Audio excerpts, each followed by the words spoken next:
آپ صلی اللہ علیہ وسلم نے رونا شروع کیا. اللہ، جب شیما قریب آئی نا آپ نے چادر بچھائی. ویک صحابہ نفرت کی تھی تے غیر مذہب دی مائی، چادر پاک مزمل والی کیوں اس دیٹھ بچائی. نبی کے آنا نفرت کرو جے اللہ توڑ لے آندی، اے ہے میری پین رضائی جو مینوں رہی کھڈاندی. تے حکم دیتا صحابہ تائیں تے چھڑ دیو قیدی سارے. ادب و احترام و شیما پارو تے چھڑ دیو قیدی سارے. حکم دیتا صحابہ تائیں تے رب دے نبی سہارے. ادب و احترام و شیما پارو تے چھڑ دیو قیدی سارے. تے واہ سبحان اللہ جس ویلے سونے نے حکم سنایا، پین شیما دیا قیدیاں سن کے تے کلمہ بول سنایا.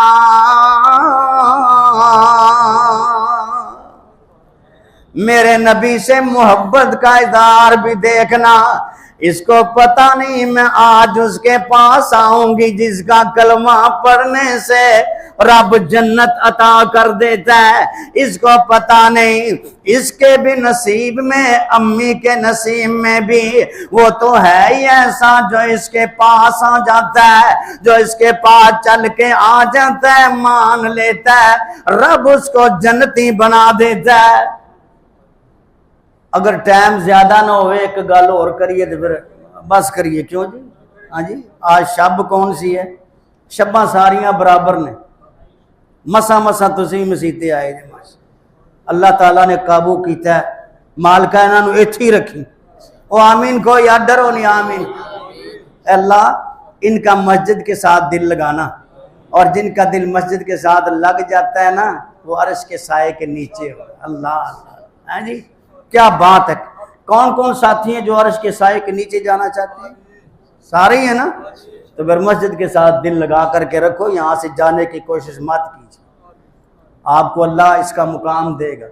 بات یہ ہے کہ جو اس کی مان لیتا ہے رب اس کے لیے جنت کر دیتا. آپ حضرات کے علم میں ہوگا، آج سے کوئی 5 سال پہلے شاید میں نے ایک جمعہ پڑھایا تھا، اور اس میں نے ایک بچی کا واقعہ بیان کیا تھا جس کو درگور کیا جاتا. ایسی ہے نا، آپ سب کے علم میں.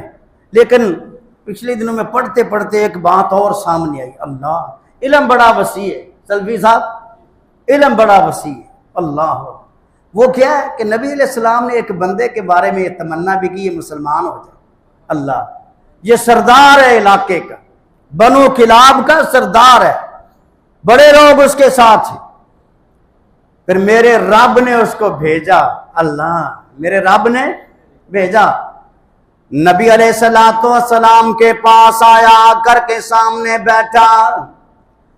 بڑا ہی خوبصورت ہے. خوبصورتی کا یہ عالم ہے کہ عرب کے اندر مثل اس کی ہے. بلکہ حضرت حسن رضی اللہ تعالیٰ عنہ کے بارے میں آتا ہے کہ یہ اس طرح خوبصورت ہے جس طرح یہ سردار آدمی خوبصورت تھا. نہ دساں گا سردار دا آخر تاکہ آپ کے دل میں ایک تڑپ رہے نا، پتہ تو چلے. نبی علیہ السلام کے سامنے بیٹھے اور بیٹھ کے اسلام کی معلومات کر کے دل کے اندر آیا کلمہ پڑھوں، لیکن کیا کہتا ہے؟ محبوب جی آپ کی بات مانتا ہوں لیکن اشترط علیک، ایک میری شرط ہے، اگر وہ مانی جائے میں اسلام قبول کر لوں گا، میں اسلام کے اندر آ جاؤں گا۔ میرے نبی نے فرمایا ٹھیک ہے، تیری شرط قبول ہے، اپنا مسئلہ تو بیان کر، تو اسلام تو قبول کر۔ کہتا ہے محبوب جی بات یہ ہے، پہلے میری بات آپ سنیں پھر اس کے بارے میں اعلان کریں۔ کہتا ہے اللہ کے نبی میں اپنے علاقے کا سردار آدمی، قبیلہ بھی بڑا، میری رایا بھی بڑا، میں وہ گناہگار بندہ ہوں جس کا اتنا بڑا جرم ہے، میں سمجھتا ہوں اس کی معافی نہیں ہو سکتی، اتنا بڑا جرم ہے۔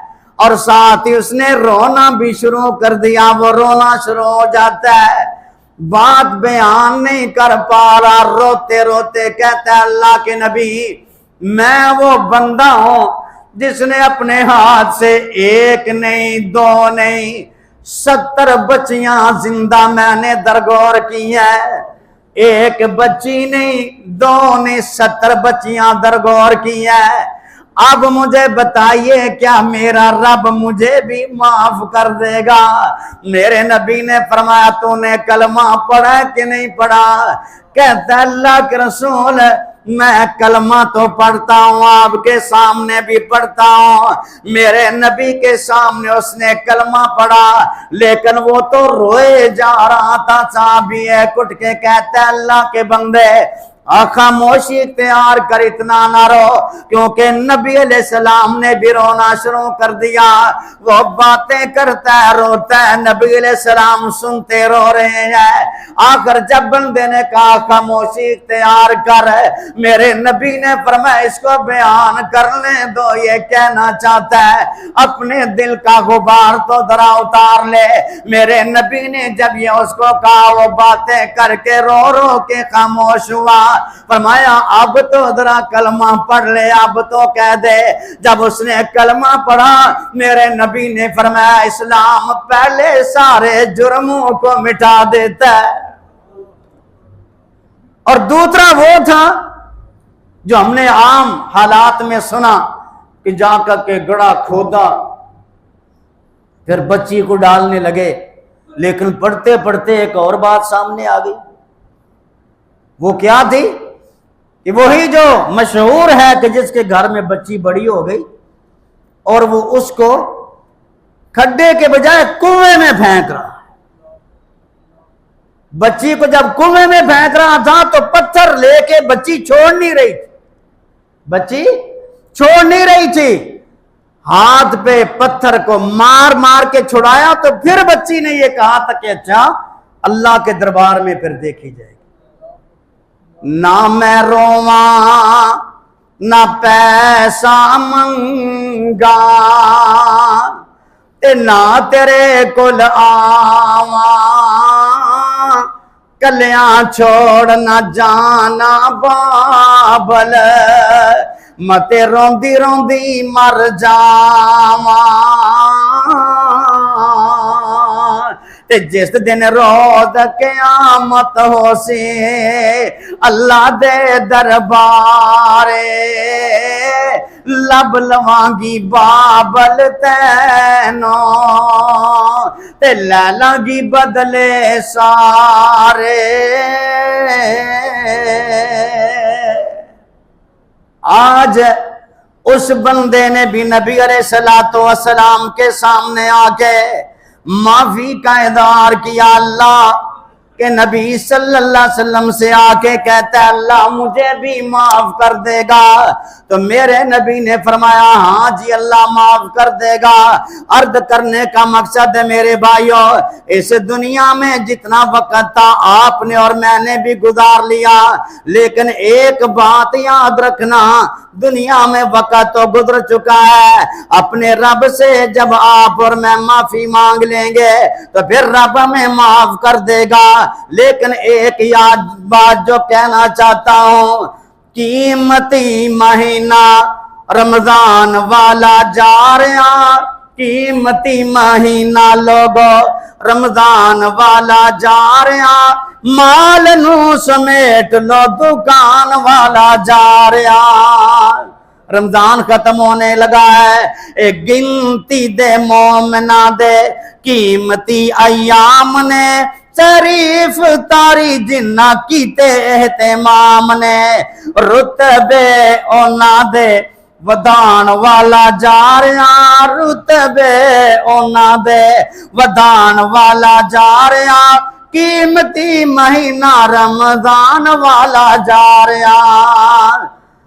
ساری رات اللہ سونا ہاتھ چاپے لاندا ہے، گناہگار تائیں مالک خود بلاندا ہے، کر لو توبہ بھئی، کر لو توبہ بھئی، رحمان فرما رہا، قیمتی مہینہ رمضان والا جا رہا، قیمتی سامان دیاں لگیاں جا بولیاں، قسمتاں والیاں نے پار لیاں چولیاں، ہیرے سونے چاندی تے لوٹان والا جا رہا، ہیرے سونے چاندی تے موتی لوٹان والا جا رہا، قیمتی مہینہ رمضان والا جا رہا، قیمتی جیسوں دا اج ہونا ادھار نہیں، ایہو جہا سستا پھر لگنا بازار نہیں۔